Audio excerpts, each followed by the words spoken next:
नमस्कार सामंत एडुकेशन आउ एक वीडियो को आपण मानक स्वागत। तो दीर्घ ई कार जग तार उच्चारण विषय आम यही वीडियो पूर्ववर्ती वीडियो पढ़ीलु एवं यही वीडियो आम से शब्द गुड़िकर अर्थ जानू।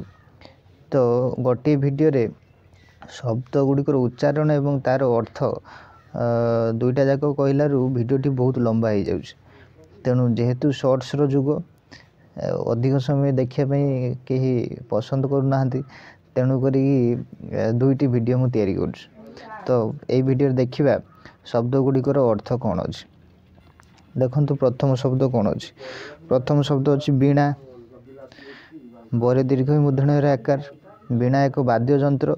ये चित्र रे मध्य अच्छी वीणार चित्रटी देती आम देखिपर। वीणा चित्र वीणा बजाउछंती। वीणा पर शब्दटी अच्छी गीत। गरे दीर्घ गीत। गीत हूँ गीत गाइबा। गीत आम जानीचु।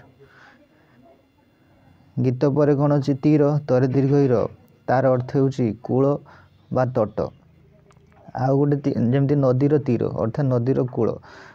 आउ गोटे तीर अर्थ हूँ धनु। जिते धनु स्वर आम संयोग करता से स्वर अर्थ हूँ तीर। लीनर अर्थ कौन अच्छी। लीनर अर्थ हूँ लय प्राप्त। पाठ पढ़ारे पिलाटी लीन अर्थात से लय प्राप्त हो जाए। लीनर अर्थ मत मिलित। जमीती कि सूर्य अस्तगामी सूर्य समुद्र बक्षे लीन हो गले। लीन अर्थ मिशीगले। आउ लीनर अर्थ कौन। लीनर अर्थ लुप्त मध्य हो जे राम बाबू मृत्यु पर समाज से लीन हो गले माने समाज से लिप्त हो गले लुप्त हो गले हजिगले लीन हो। तापर शब्द अच्छी नीति। दंत दीर्घ तर हसई। नीतिर अर्थ हूँ नियम संगत आचरण ठीक आचरण करवा। नदीर अर्थ कौन। नदीर अर्थ हूँ आम नदी सब जानी जमी गंगा नदी ब्रह्मपुत्र नदी सरस्वती नदी ये सब नदी तार अर्थ हूँ कौन एक जल प्रवाह। एवं स्त्री नामयुक्त हूँ नदी जमती मुझे कहली ए ब्रह्मपुत्र नदी ना से भूल हो। गंगा नदी गंगा स्त्री नामधारी गोटे नदी किंतु ब्रह्मपुत्र हूँ स्त्री नामयुक्त नुहे पुरुष नामयुक्त। तेणु ताको आम कह नद। ब्रह्मपुत्र हूँ नद गंगा हूँ नदी। तापर शब्द कौन अच्छी देखु। तापर शब्द अच्छी वीर। वीर माने जी भीरु नुहति जी डरुआ नुहति साहसी से आम कहू वीर। रीति। रीतिर अर्थ हूँ कौन सी प्रथा बा कौन सी पद्धति कौन सी रचनार प्रकार रचना अर्थ मध्य आम रीति को व्यवहार कर। जमती कि पंचसखा सखा जुगर जो मैंने लिखुले गोटे पैटर्न्स थिला। तेणु पंचसखा रीति ताकू कह जाए। तो ये सब रीतिर अर्थ। तापर अच्छी हीन। हीनर अर्थ कौन। हीनर अर्थ हूँ दरिद्र। हीनर अर्थ हूँ अधम बा नीच। हीनर अर्थ हूँ क्षीण ह्रास प्राप्त ये सब हीन। बीजर अर्थ हूँ मूल बा मंजी मंजी को आम कह बीज। आ विहन बा कौन सी कारण तत्व को आम कह बीज। सतीर अर्थ हूँ दक्षर कन्या। दक्ष राजा जो थिले ब्रह्मांकर पुत्र तांकर झील तांका ना सती थिला जहाँ को कि शिव विवाह करते। आउ सती हूँ सत्यवादिनी जे मैंने सब जो स्त्री मैंने सत कथा कहते मत सती कह जाए। सतीर अर्थ पवित्रता। आउ गोटे सती अच्छी मध्य जुगरे इंग्रेज मान आसवा पूर्वर से गोटे प्रथा थिला हिंदू मानकर जे स्वामी मरीगले स्त्री विधवा स्त्री को आम से जुई रे जाली दौलु। जिते जाली दौलु से स्त्री लोकटी को आम सती कहूलु। पूर्वर थिला जहाँ विरोध कि राजा राममोहन राय से समय स्वर उत्तोलन करते। तापर मानी। मानी अर्थ अभिमानी। ଗର୍ବୀ। ବାଣୀର ଅର୍ଥ ହେଉଛି କଥା, ବଚନ, ଉକ୍ତି। ସରସ୍ୱତୀଙ୍କର ଯେହେତୁ ବୀଣା ସେ ଧାରଣ କରିଥାନ୍ତି, ତେଣୁ ସରସ୍ୱତୀ ଦେବୀଙ୍କର ଅନ୍ୟ ନାମ ହେଉଛି ବାଣୀ। ବାଣୀର ଅର୍ଥ ଆଉ ଗୋଟେ ଅଛି, ଯେମିତି ଉପଦେଶପୂର୍ଣ୍ଣ କୌଣସି ବାକ୍ୟ, ପ୍ରେରଣାଦାୟକ କୌଣସି ବାକ୍ୟ, ଉକ୍ତି, ତାକୁ ମଧ୍ୟ ଆମେ ବାଣୀ କହିଥାଉ, ଯେମିତି ମହାପୁରୁଷଙ୍କ ବାଣୀ। ଦିନର ଅର୍ଥ ହେଉଛି ଦରିଦ୍ର। ଦିନର ଅର୍ଥ ହେଉଛି ଅଭାବଗ୍ରସ୍ତ। ଦରେ ଦୀର୍ଘ ଦନ୍ତେନ, ଯଦି ଦରେ ହର୍ଷଇ ହେଇଥିବ ଦିନ, ତାହେଲେ ହେଉଛି ସେ ଦିବସ ମାନେ ରାତିର ବିପରୀତ ହେଇଯିବ, କିନ୍ତୁ ଦରେ ଦୀର୍ଘ ଅଛି, ତେଣୁ ଦିନର ଅର୍ଥ ହେଉଛି ଦରିଦ୍ର। ଏ ଦିନର ଅର୍ଥ ଦରିଦ୍ର। ଦୀପ, ଦରେ ଦୀର୍ଘ ପ, ଦୀପର ଅର୍ଥ ହେଉଛି ପ୍ରଦୀପ ବା ବତୀର ଆଲୋକ। ଲୀଳା, ଲୀଳା ମାନେ ଅଭିନୟ, କୃଷ୍ଣଙ୍କର ଲୀଳା ଅର୍ଥାତ୍ କୃଷ୍ଣଙ୍କର ଅଭିନୟ। ରାଣୀ, ରାଣୀର ଅର୍ଥ ହେଉଛି ରାଜାଙ୍କର ସ୍ତ୍ରୀ। ନାରୀ ନୀର, ନୀରର ଅର୍ଥ ହେଉଛି ପାଣି ବା ଜଳ। ତାପରେ ଅଛି ନାରୀ, ପୁରୁଷଙ୍କ ଅପୋଜିଟ୍, ପୁରୁଷଙ୍କର ପୁରୁଷ ପୁଲିଙ୍ଗର ଯେଉଁଟା କୁହାଯାଏ ବିପରୀତ ଲିଙ୍ଗ, ପୁରୁଷଙ୍କର ବିପରୀତ ଲିଙ୍ଗ ହେଉଛି ନାରୀ। ଧନୀ, ଧନୀର ଅର୍ଥ ଯାହା ପାଖରେ ଧନ ସମ୍ପତ୍ତି ଅଛି, ଅର୍ଥ ସମ୍ପନ୍ନ ବ୍ୟକ୍ତି, ସେ ହେଉଛି ଧନୀ। ଧୀର, ଧୀର ମାନେ ସ୍ୱାଭାବିକ ଠାରୁ ଅଧିକ ସମୟ କୌଣସି କାର୍ଯ୍ୟ କରିବା ପାଇଁ ଯଦି ନେଉଥିବେ, ତାହେଲେ ତାଙ୍କୁ ଆମେ କହିବା ଧୀର। କାମଟି ଧୀରେ ହେଉଛି, ଧୀର।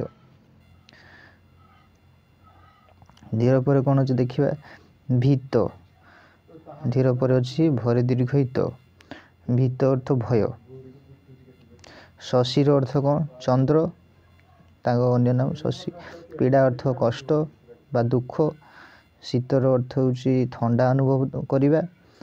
ମୀନର ଅର୍ଥ ହେଉଛି ମାଛ। କୀଟର ହେଉଛି ଛୋଟ ଜୀବ, କୃମି ବା ପୋକ ହେଇପାରେ। ସୀମା, କୌଣସି ପ୍ରାନ୍ତ, ତାକୁ ଆମେ କହିବା ସୀମା, ବା କୌଣସି ଧାର, ତାକୁ ମଧ୍ୟ କହିବା ଆମେ ସୀମା। ସୀମାର ଅର୍ଥ ହେଉଛି ଶେଷ। ସୀମାର ଅର୍ଥ ମଧ୍ୟ ଅବଧି, କିଛି ସମୟ ସୀମା ମଧ୍ୟରେ କାମଟି କରିବା, ମାନେ ସେଇଟା ଗୋଟେ ଅବଧି ହେଇଗଲା। କୌଣସି ସମୁଦ୍ର ସୀମାହୀନ ସମୁଦ୍ର, ସୀମାହୀନ ସାଗର, ତାମାନେ ଶେଷ ନାହିଁ ସେଠି, ସେଇଭଳି ଆମେ ସୀମାକୁ ବ୍ୟବହାର କରୁ।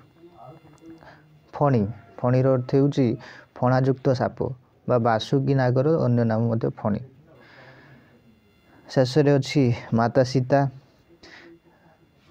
ଦନ୍ତେଶ୍ୱର ଦୀର୍ଘଇତରେ ଆକାର ସୀତା, ରାମଙ୍କର ପତ୍ନୀ। ସମୀର, ସମୀରର ଅର୍ଥ କ'ଣ, ସମୀରର ଅର୍ଥ ହେଉଛି ବାୟୁ ବା ପବନ। ଜନନୀର ଅର୍ଥ ହେଉଛି ମାତା। ଭଗିନୀର ଅର୍ଥ ଭଉଣୀ। ଶରୀରର ଅର୍ଥ ହେଉଛି ଶରୀର। ଶରୀରର ଅର୍ଥ ହେଉଛି ଜାଣିଛୁ ମନୁଷ୍ୟ ଶରୀରଧାରୀ, ଶରୀର। ଯାମିନୀ ଅର୍ଥ କ'ଣ, ରାତି। ଯାମିନୀର ଅର୍ଥ ହେଉଛି ରାତି। ଏଇଠି ଆଉ ଗୋଟେ ଶବ୍ଦ ଅଛି ରଜନୀ, ରଜନୀର ଅର୍ଥ ମଧ୍ୟ ରାତି। ଧୀବର ଅର୍ଥ ହେଉଛି ଯେଉଁମାନେ ସବୁ ମାଛ ଧରୁଛନ୍ତି, ମାଛ ଧରନ୍ତି, ମାଛ ଧରା ବେଳେ ତାଙ୍କୁ କୁହାଯାଏ ଧୀବର। ଶୀତଳ ମାନେ ହେଉଛି ଥଣ୍ଡା। ଗଭୀର ହେଉଛି ଗହିରିଆ ବା ଗୂଢ଼, ଯେମିତି ନଦୀଟି ଗଭୀର, ପୋଖରୀଟି ଗଭୀର, ଅର୍ଥାତ୍ ପୋଖରୀଟି ଗହିରିଆ, ଅଧିକ ପାଣି ଅଛି।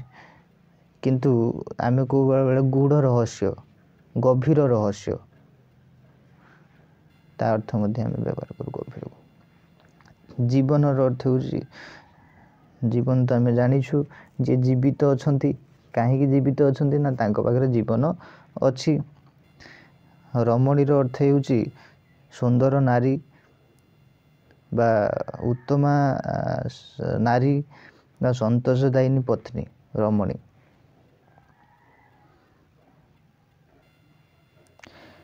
ରଜନୀର ଅର୍ଥ ହେଉଛି ରାତି।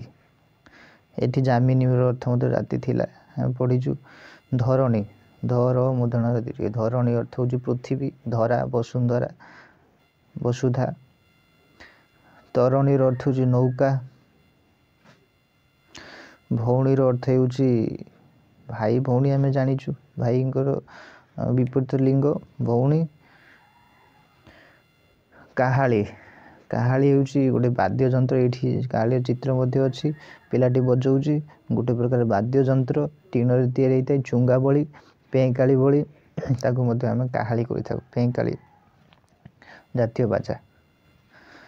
ସମୀରଣର ଅର୍ଥ ହେଉଛି ପ୍ରେରଣ କରିବା। ସମୀରଣ, ସମୀରଣର ଅର୍ଥ ମଧ୍ୟ କଥନ, କହିବା ବା ବାୟୁ ପ୍ରଭାବ। ସମୀରଣ, ସମୀରଣର ଅର୍ଥ ମଧ୍ୟ ଉଚ୍ଚାରଣ। ସମୀରଣ। ମାନନୀୟ, ମାନନୀୟର ଅର୍ଥ ହେଉଛି ମାନ୍ୟ, ସମ୍ମାନ ସୂଚକ ଶବ୍ଦ ହେଉଛି ମାନନୀୟ।